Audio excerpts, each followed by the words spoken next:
Hello everyone, welcome back to my channel learn English with Pooja Nadia.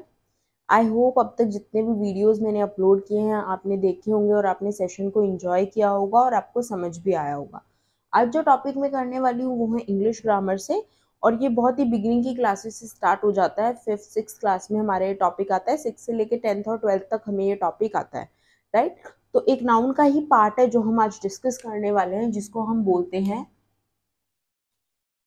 Noun case, right. Noun हम already कर चुके हैं, मैंने noun से रिलेटेड वीडियोस भी अपलोड की हुई है। नेमिंग वर्ड्स बोलते हैं नाउन को हम, राइट। इससे रिलेटेड मैंने वीडियो अपलोड की हुई है, नाउन, इसके टाइप, नाउन जेंडर। आप सब्सक्राइब कर सकते हैं मेरे चैनल को और मेरे चैनल पर जाकर ये वीडियोस देख सकते हैं। अब हम बात करते हैं केस की। केस किस लिए चाहिए होता है हमें नाउन में, या हमें इसे क्यों समझने की जरूरत है। बेसिकली नाउन केस हमें हेल्प करता है। It tells us position of noun in a sentence। ये हमें पोजीशन बताता है नाउन की सेंटेंस में क्या है। हमारा नाउन जो है सब्जेक्ट है, मीन्स डूअर, ऑब्जेक्ट है रिसीवर, या पोजेसिव पोजेशन केस होता है हमारा, पोजेसिव केस, जिसमें हमें ये होता है कि जो नाउन है वो ऑनर है, किसी उसका नाउन से रिलेटेड ऑनरशिप है, राइट। तो हम इन केसेस के बारे में डिटेल में करेंगे। 5 टाइप के केस होते हैं ना। It tells us position of a noun in a sentence, ठीक है। और सेंटेंस पे भी मैंने वीडियो अपलोड की है, सेंटेंस और इसके टाइप पे मेरे चैनल पे आपको वीडियो मिल जाएगी। तो अगर आपको सेंटेंस की डिटेल्स जाननी है, सब्जेक्ट प्रेडिकेट भी है उसमें, आप वहां जाकर देख सकते हैं इन वीडियोस को और अपने डाउट्स को क्लियर कर सकते हैं और अपनी नॉलेज को गेन कर सकते हैं, राइट। तो अब हम बात करेंगे नाउन केस की।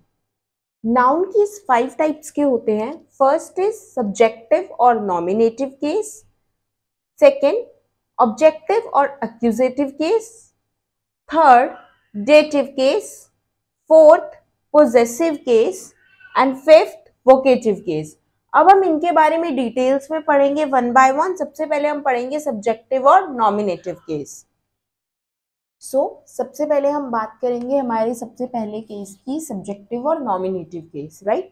नॉमिनेटिव और सब्जेक्टिव केस क्या होता है? When a noun acts as the subject of a verb in a sentence. मतलब कि जब सेंटेंस में हमारे जो नाउन है वो सब्जेक्ट की तरह एक्ट करती है, राइट।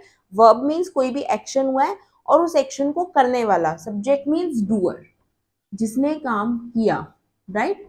तो जब हमारी नाउन डूअर होगी, काम करने वाली होगी, राइट, तो हमारा वो होता है सब्जेक्टिव केस, राइट। ये हमारा आंसर करता है व्हाट और हु हो, right.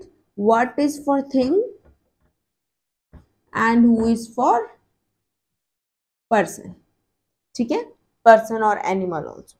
Now Mayur is dancing. First sentence, मेरा सब्जेक्ट क्या है, कौन डांस कर रहा है, कौन है इसमें डूअर, मयूर, राइट। तो ये मेरा सब्जेक्ट है, तो ये हो गया मेरा subjective case.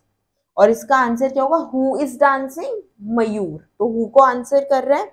Sachin is talking on the phone, right. तो अब कौन फोन पे बात कर रहा है? सचिन, ये मेरा डूअर है, ठीक है, ये मेरा सब्जेक्ट है, डूअर है, राइट। एंड नाउ अगर मैं क्वेश्चन फ्रेम करती हूं तो who is talking on the phone, Sachin, ठीक है। अब हम नेक्स्ट एग्जांपल की बात करेंगे। कार रन्स फास्ट, ठीक है। तो क्या रन करता है फास्ट? कार। किसकी बात हो रही है? कार की, राइट। यह आंसर करता है हमारा व्हाट को, व्हाट रन्स फास्ट, कार। तो ये है मेरा सब्जेक्टिव और नॉमिनेटिव केस, जहां पर मेरी नाउन जो है एज अ सब्जेक्ट एक्ट करती है, या जहां पर मेरा नाउन जो है वो सब्जेक्ट है, ठीक है। आई होप आपको सब्जेक्टिव और नॉमिनेटिव केस क्लियर है। अब हम सेकेंड केस करेंगे। तो अब हम बात करेंगे सेकेंड केस की, जो है ऑब्जेक्टिव और एक्यूजेटिव केस, राइट। एज इसका नेम सजेस्ट करता है ऑब्जेक्ट, तो इसमें क्या होता है, मेरी जो नाउन होती है वो एक्ट करेगी as a object. Object means receiver, जो भी सब्जेक्ट ने काम किया उसको रिसीव किया किसने? ऑब्जेक्ट ने, रिसीवर ने, right. So when a noun acts as the object of a verb in a sentence, जब ये ऑब्जेक्ट एक्ट करती है नाउन मेरी, तो होता है ये ऑब्जेक्टिव केस, ठीक है। ये क्या एक्सपीरियंस करता है? रिसीवर जो काम वर्ब ने किया। जैसे हम एग्जांपल, ये आंसर करता है हमारा व्हाट और whom को। सब्जेक्ट हमारा मोस्टली सेंटेंस की बिगनिंग में होता है और ऑब्जेक्ट होता है हमारा एंड में, राइट। नाउ शी कॉल्ड मुक्ति। Now she is my subject, who called मुक्ति, शी, तो ये मेरा सब्जेक्टिव केस में आ गया subject.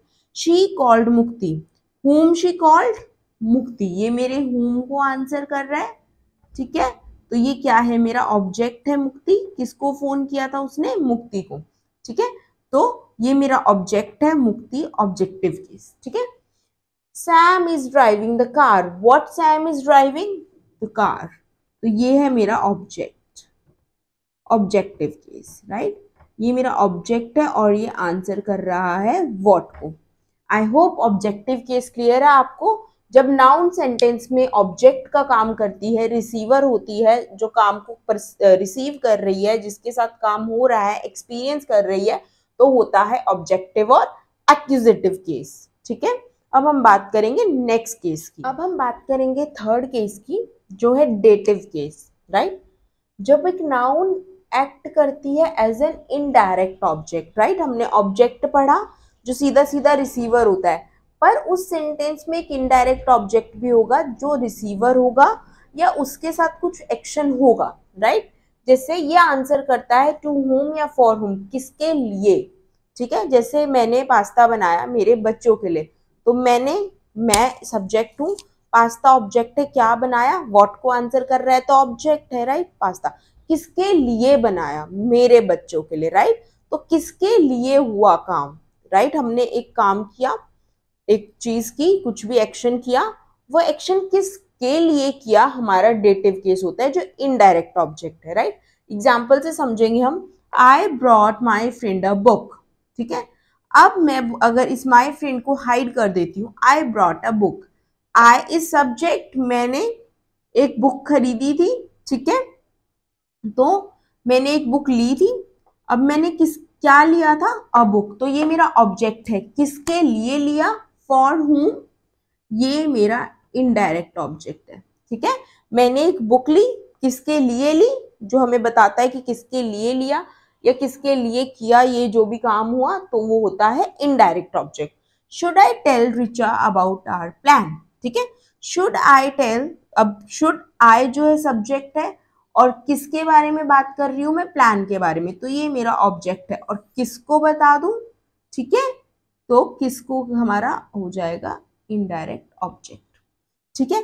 Mother is preparing meal for us, what mother is preparing, mother is subject, ठीक है। नाउ मील इज ऑब्जेक्ट और किसके लिए? फॉर हुम, फॉर अस, तो ये है हमारा अस जो है हमारा इनडायरेक्ट ऑब्जेक्ट, राइट।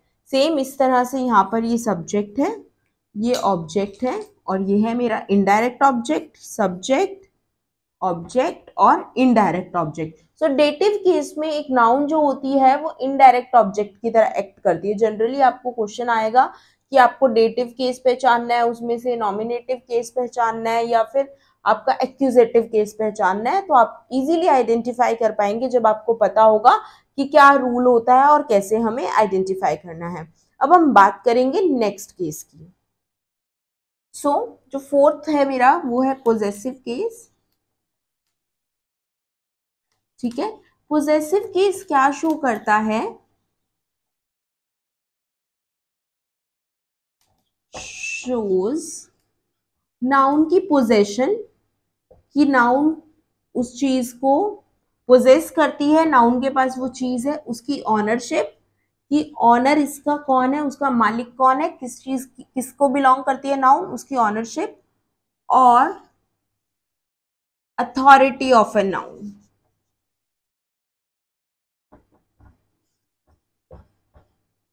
ठीक है। तो possessive case shows possession, ownership और अथॉरिटी ऑफ ए नाउन। ये हमें पोजेशन बताती है, ऑनरशिप बताती है और अथॉरिटी बताती है नाउन की, कि नाउन किसको बिलोंग करती है, नाउन किसकी है, ठीक है। जो भी नाउन है वो किसको बिलोंग करती है, उसका ऑनर कौन है, राइट। तो हम कैसे बनाते हैं हमारे पोजेसिव केस वाले noun? It is made by using apostrophe S, apostrophe S use करते हैं हम, ये होता है ना हमारा ऊपर वाला कॉमा और उसके साथ एस, ठीक है। और एक और ऑप्शन है, प्रेपोजिशन होती है हमारी ऑफ, ठीक है, प्रेपोजिशन ऑफ, प्रेपोजिशन ऑफ को या फिर एफिस्ट्रॉफी एस को यूज करके हम पोजेसिव केस बनाते हैं, पोजेशन शो करते हैं, राइट। कुछ एग्जांपल्स की बात करेंगे हम, जैसे मैंने बोला कि रमेश कार, तो क्या हो गया ये, कार ऑफ रमेश, ठीक है। कैट्स बॉल, किसकी बॉल है, बॉल ऑफ कैट, ठीक है। पीहूज मदर, सो किसकी मदर है, मदर ऑफ पीहू, ठीक है।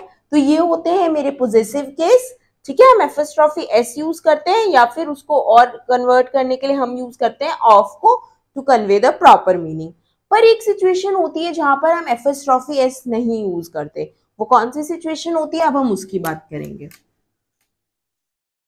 तब तक आप सोच सकते हैं कि कौन सी सिचुएशन होती है, बिकॉज आप लोगों ने प्रीवियस क्लासेस में भी कहीं ना कहीं पढ़ा होगा इसके बारे में या जनरली सुना होगा। यस, तो वो सिचुएशन होती है जब हमारे सेंटेंस प्लूरल होता है, ठीक है। मतलब कि नाउन के एंड में, noun has S at the end, ठीक है। नाउन के एंड में एस है, जैसे कि मैं बात करती हूं कलेक्शन ऑफ पेरिस। अब मेरे से जो ये नाउन है पेरिस, इसके एंड में तो एस है, तो अब मैं इसको कैसे कन्वर्ट करूंगी, पेरिस कलेक्शन। क्या कभी ऐसा हुआ है, हमने कभी ऐसा सुना है, ये सुनने में भी कितना अटपटा सा लग रहा है, पेरिस कलेक्शन, राइट। नहीं, ये गलत है, इट्स इनकरेक्ट। अगर मेरी नाउन के एंड में एस है तो मैं सिर्फ एफिस्ट्रॉफी कॉमा लगाकर ही उसको एंड कर दूंगी, मैं वहां पर अपना जो है ये एस नहीं यूज करूंगी, राइट। मैं एस के बाद ही कॉमा लगा दूंगी। एक और एग्जांपल देखते हैं, बैग्स ऑफ स्टूडेंट्स, ठीक है। तो यहाँ पर एस है नाउन के एंड में, तो ये क्या हो जाएगा, स्टूडेंट्स बैग्स, ठीक है। ये ऐसे नहीं होगा, students bags, no, this is incorrect. तो अगर नाउन के एंड में एस है तो हम एस के बाद एफिस्ट्रॉफी लगा के उस सेंटेंस को एंड कर देंगे, राइट। आई होप ये आपको क्लियर है। अब हम बात करेंगे नेक्स्ट और हमारे लास्ट केस की। सो नेक्स्ट हम बात करेंगे लास्ट केस की, जो है vocative case, right. When a noun is addressed और called out in the sentence, right, that is what we call vocative case. So vocative से ही हमें पता चल रहा है, वोकल, वोकल मीन्स बोलना, ठीक है। तो क्या होता है जनरली, इसमें हम जो है लिसनर का नाम बोलते हैं बोलते हुए, जैसे मैं आपसे बात कर रही हूँ या मैं किसी से भी बात कर रही हूँ तो मैं उसका नाम बोलूंगी, मैं उसे एड्रेस करूंगी, मैं उसके नाम को बोलूंगी, ठीक है। तो होता है वोकेटिव केस जब भी उसका नाम बोला जाता है या फिर हम उसको एड्रेस करते हैं लिसनर को, ठीक है। लिसनर मीन श्रोता, सुनने वाला, हम उसे एड्रेस करेंगे या उसका नाम बोलेंगे तो होता है हमारा वोकेटिव केस, राइट। हम एग्जाम्पल की हेल्प से करते हैं इसको। आई डोंट नो साक्षी, मैं क्या कह रही हूं, मुझे नहीं पता साक्षी, ठीक है। अब अगर मैं ये कॉमा हटा देती हूं तो मेरे सेंटेंस का मीनिंग बिल्कुल चेंज हो जाएगा। आई डोंट नो साक्षी, मैं साक्षी को नहीं जानती। तो एक बहुत ही इंपॉर्टेंट रूल है, मस्ट नो, कि कॉमा जो है यूज होता है बिफोर और after the name of listener, ठीक है। लिसनर है जो हमारी बात को सुन रहा है, अगर हम उसको एड्रेस कर रहे हैं, उसका नाम बोल रहे हैं, तो एक कॉमा उसके नाम से पहले या उसके नाम के बाद जरूर आएगा। अब हम देखते हैं, आई डोंट नो साक्षी, मुझे नहीं पता साक्षी। कॉमा का काम क्या होता है, एक छोटा सा पॉज हमारे सेंटेंस में, वो हम पंक्चुएशन मार्क्स का एक वीडियो करेंगे अलग से जिसमें हम इसके बारे में बात करेंगे, ठीक है। For now comma gives us a very small pause, ठीक है। नेक्स्ट सेंटेंस देखते हैं। Mister Mehta, your boss is waiting for you in the office. Now I am talking to mister Mehta, he is the listener, और मैं उनको क्या बोल रही हूँ कि आपके बॉस वेट कर रहे हैं आपका ऑफिस में, ठीक है। अगर सपोज मैं यहाँ से एक कॉमा हटा देती हूँ, mister Mehta your boss, mister Mehta तुम्हारे जो बॉस है, मिस्टर मेहता योर बॉस, ठीक है। मिस्टर मेहता तुम्हारे बॉस जो ऑफिस में वेट कर रहे हैं, ठीक है। मिस्टर मेहता ही यहाँ पर बॉस बन गए सिर्फ एक कॉमा के हटने से। So Mr Mehta your boss is waiting for you in the office. तो हमें याद रखना है कि जो लिसनर है हमारा, जिससे हम बात कर रहे हैं या जो हमारी बात को सुन रहा है, अगर हम उसे एड्रेस कर रहे हैं तो उसके नाम के पहले कॉमा जरूर आएगा, अदरवाइज पूरे सेंटेंस का मीनिंग ही चेंज हो जाएगा, ठीक है। आई होप आपको ये क्लियर है वोकेटिव केस और प्रीवियस 4 केसेस। आप इस वीडियो को गो थ्रू कर सकते हैं। अगर आपको कोई डाउट है तो सारे केसेस को मैंने एक्सप्लेन कर दिया है। स्टिल आपको कोई भी क्वेरी है तो आप कमेंट बॉक्स में मेंशन कर सकते हैं। Your query will be addressed as soon as possible, right. I hope आपने इस सेशन को एंजॉय किया। नाउन की रिगार्डिंग हम नंबर करेंगे नेक्स्ट वीडियो। नाउन और इसके टाइप और नाउन का जेंडर वाला वीडियो ऑलरेडी अपलोडेड है मेरे चैनल पर, आप वहां जाकर देख सकते हैं अगर आपको इन टॉपिक्स में कोई डाउट है या आपको रिवीजन करना है तो। आई होप जितना भी मैं पढ़ा रही हूँ आपको समझ आ रहा है, बिकॉज माई पर्पज इज कि जो लर्नर है उसे क्लियर हो concepts, right. So I hope आपने इस सेशन को एंजॉय किया। I have thoroughly enjoyed teaching this topic. So अगर आप इसी तरह से वीडियोस देखना चाहते हैं, गेन करना चाहते हैं knowledge, so please like and subscribe my channel. Thank you so much for watching this video. Wish you a nice day. Thank you.